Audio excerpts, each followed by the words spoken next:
Assalamualaikum warahmatullahi wabarakatuh. Alhamdulillah wassalatu wassalamu ala Rasulillah Sayyidina Muhammad ibn Abdillah wa ala alihi wa sahbihi wa man wala wa la hawla wa la quwata illa billah, amma ba'd.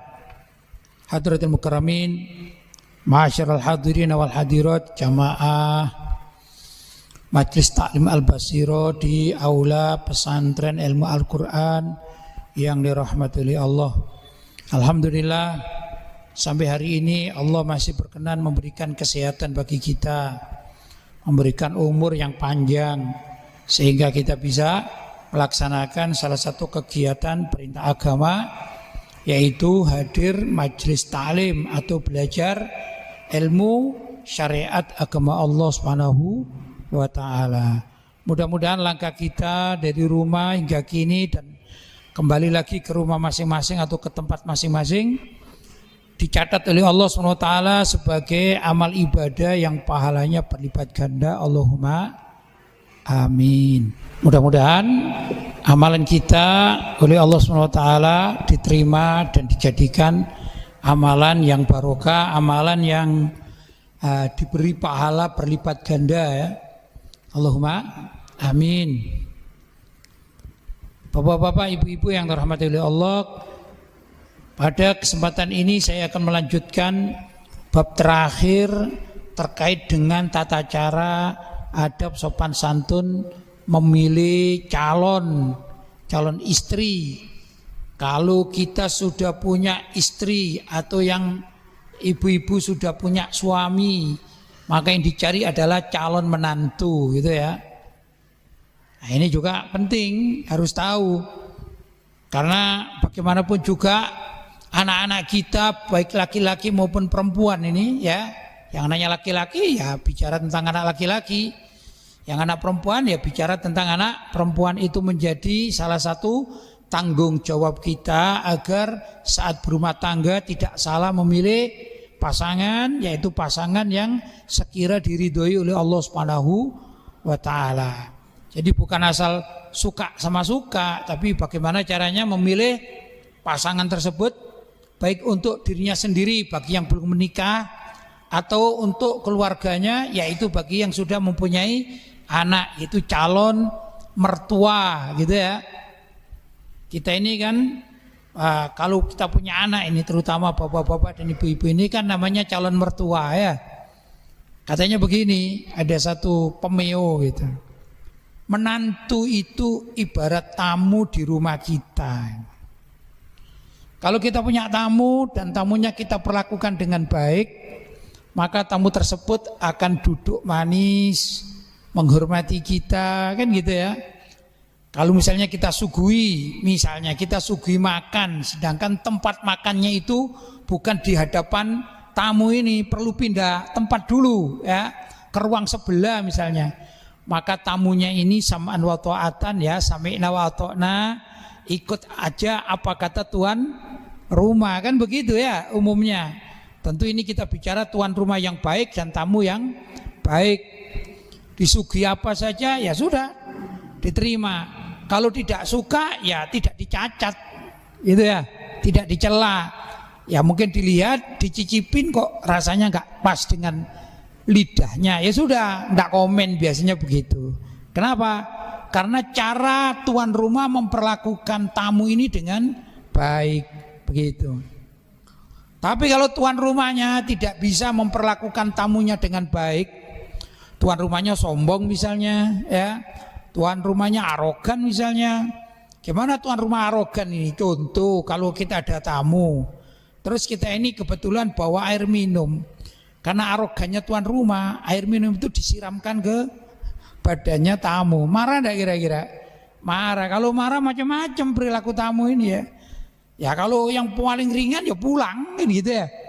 Tidak ngomong, pulang, paling ringan. Tapi kalau ada tamu yang juga jiwanya ini urakan juga, gitu ya, bisa-bisa marah, bisa-bisa pecah kaca yang di almari atau di etalase depan, atau tuan rumahnya arogan, tamunya juga arogan. Naudzubillah min dzalik, ya. Demikian juga menantu itu ibarat tamu. Kalau kita sebagai tuan rumah, sebagai mertua memperlakukan menantu dengan sebaik-baiknya, maka sejak awal menantu itu menjadi sahabat kita, artinya pro sama kita. Tapi tatkala kita ini sebagai orang tua selalu curiga saja sama menantunya, wah ini menjadi bumerang. Akhirnya menantu itu menjadi musuh. Jadi tergantung dari tuan rumahnya atau tergantung dari mertuanya. Karena mereka ini datang ke tempat kita ya. Datang ke tempat kita. Kalau kita mentang-mentang sebagai mertua karena pemilik rumah, itu sama halnya kita mentang-mentang terhadap tamu. Akhirnya tamu yang asalnya baik hati menjadi jahat gara-gara salah perilaku tuan rumah. Gitu ya. Ya begitulah gambarannya menantu dan mertua bisa menjadi baik kalau mertuanya tahu tata cara menjadikan menantu itu sebagai anak yang kita cintai juga, begitu kurang lebih. Ini ada dari kitab Minhajul Qasidin ya. Saya bacakan as-saminu. Yang ke-8, antakuna ajnabiyatan. Hendaklah mencari menantu atau mencari pasangan itu dari kerabat jauh, tidak terlalu dekat. Bukan berarti nggak boleh, enggak ya. Tapi menurut para ulama ini yang jauh itu lebih baik daripada yang dekat. Jadi kalau ada saudara sepupu dengan orang lain gitu ya, ini sebenarnya yang terbaik memilih orang lain daripada saudara sepupu. Walaupun boleh menikah dengan saudara sepupu, ya banyak yang berhasil juga banyak ya. Tapi kaidah umum dan ini juga umum dilakukan oleh masyarakat, kalau berjodoh ini bukan dengan keluarga dekat, tapi dari keluarga jauh boleh atau dari orang lain. Makanya itu di sini dikatakan ajnabiyatun, ini harus atau bukan harus ya, anjurannya dari orang lain bukan keluarganya, begitu.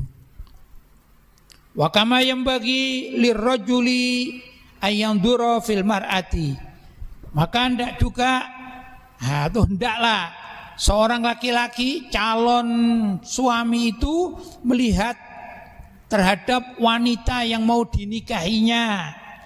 Ya, jangan sampai menikah dulu belum lihat wanitanya, begitu dinikahkan kemudian menyesal.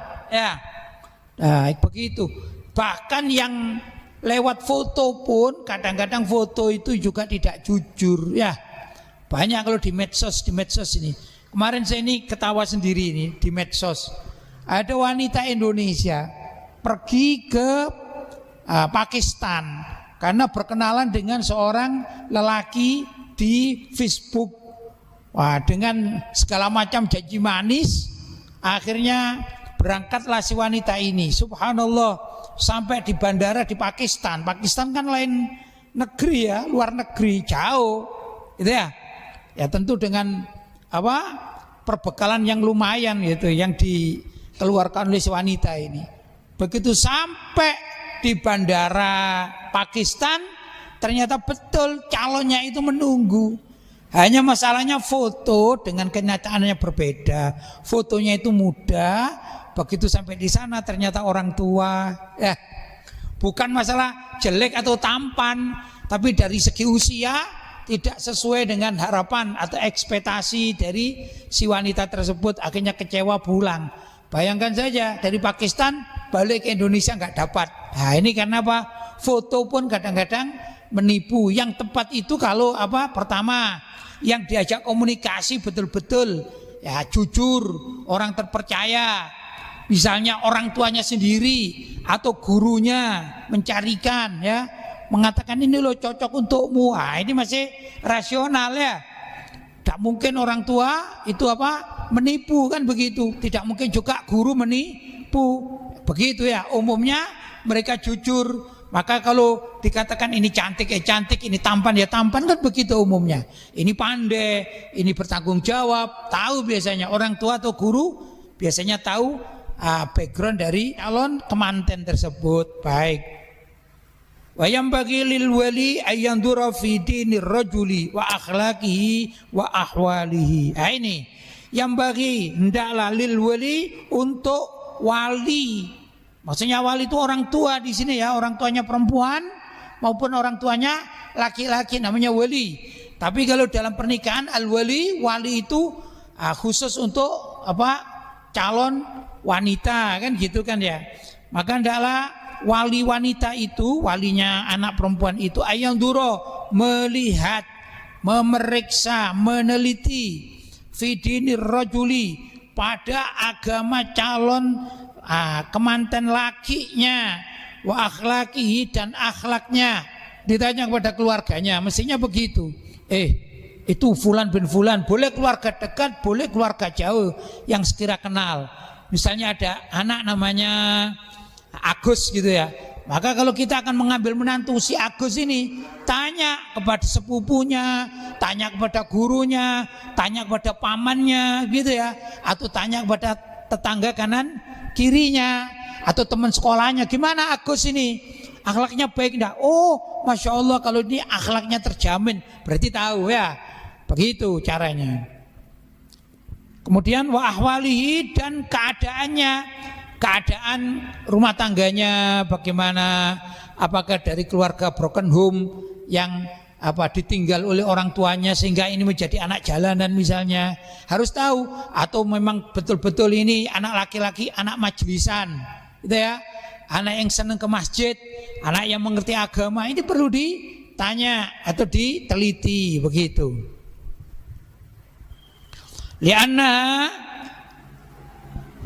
tasiru bin nikahi marfuqatan, karena akhlak, kondisi agamanya ini untuk pernikahan selanjutnya itu marfuqatan, sebagai penengah atau pendamping gitu ya, atau yang menghiasi rumah tangga tersebut.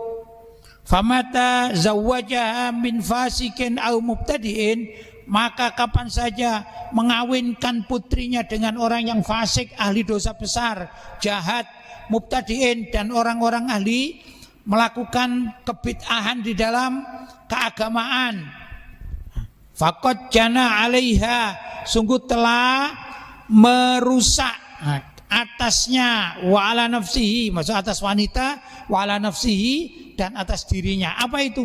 Akhlak, maksudnya akhlak yang buruk itu bisa merusak dirinya sendiri bagi anak laki-laki, dan juga merusak istrinya.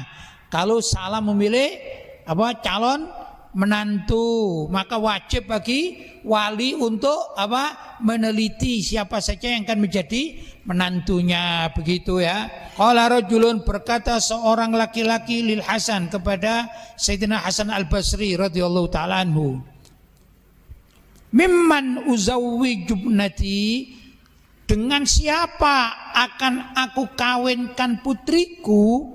Qala mimman yattaqillah, dengan orang yang takut kepada Allah, maksudnya orang yang bertakwa, orang yang soleh. Fa innahu in ahabbaha akramaha, karena lelaki yang soleh itu apabila mencintai istrinya, dia akan memuliakannya, meratukannya ya, mempermaisurikannya kalau dia cinta. Fa in abghadaha, tapi kalau kebetulan suami ini yang soleh itu abghadaha, tidak suka dengan istrinya, mungkin perilaku istri yang kurang baik, itu lam yaklimha, si laki atau suami itu tidak akan mendoliminya, karena tahu hukum mendolimi adalah haram. Andai kata seorang suami yang soleh menikah dengan wanita yang tidak baik, itu nggak sampai mendoliminya, misalnya memukulinya ya, pokoknya mendoliminya. Tapi apa? Ya kalau pun dicerai, ya dicerai, dikembalikan kepada kedua orang tuanya, kan gitu. Kenapa? Karena akhlak sang suami mempunyai akhlak yang baik, perilaku yang baik, agamanya sudah baik, kan begitu ya. Terus apa lagi? Jadi tanggung jawabnya sudah baik. Di antara tanggung jawab seorang suami, andai kata karena suatu hal terpaksa mencerai istrinya, seorang suami yang baik adalah mengantarkan istrinya sampai kepada kedua orang tuanya. Diberitahukan, Pak, Ibu, anak sampean begini. Mohon maaf ya, ini gampangannya ya. Misalnya ini ada suami istri ini. Kemudian istrinya ini berselingkuh, ketahuan laki-lakinya atau suaminya, maka hendaklah istri itu kalau mau dicerai karena selingkuh dikembalikan kepada keluarganya sambil dikasih tahu, Pak, putri bapak berselingkuh sehingga saya tidak bisa melanjutkan rumah tangga, saya kembalikan kepada engkau wahai mertua, wahai keluarga mertua. Begitu mestinya. Ini termasuk adalah lelaki yang bertanggung jawab. Bukan berarti begitu dia marah karena istrinya berselingkuh langsung bawa celurit, ya, langsung ditebas atau dilemparkan di tengah jalan. Bukan begitu lelaki yang baik. Ya, demikian juga istri yang baik. Bila mana punya suami kok selingkuh misalnya, maka istri tersebut datanglah kepada kedua orang tua kandung suami mengadukan, Pak, putra bapak, saya tahu kalau kemarin dia ini jalan dengan wanita lain, dia berselingkuh, saya didolimi. Begitu, agar apa? Agar bisa diredam oleh ayah atau ibunya sang laki-laki. Nah, kalau ada pertengkaran, maka hendaklah dari pihak keluarga wanita berdiskusi dengan pihak keluarga laki-laki. Begitu mestinya, bukan diputusi sendiri. Itulah yang di dalam ayat Al-Quran dikatakan hakaman min ahlihi wa hakaman min ahliha. Ada orang adil dari keluarga kemanten laki, ya, dan ada orang adil dari pihak kemanten perempuan, kemudian berdiskusi mendamaikan. Itu adalah upaya yang terbaik sesuai dengan anjuran Al-Quran. Wa hakaman min ahlihi wa hakaman min ahliha. Jangan kemudian ribut sendiri, diputus-putusi sendiri, akhirnya enggak maslahat bagi rumah tangganya. Bapak-bapak, ibu-ibu yang dirahmati Allah, barangkali ini sudah selesai babnya. Insya Allah ke depan ada bab yang lain. Mudah-mudahan berbarokah. Wallahu ta'ala a'lam bissawab. Wassalamualaikum warahmatullahi wabarakatuh.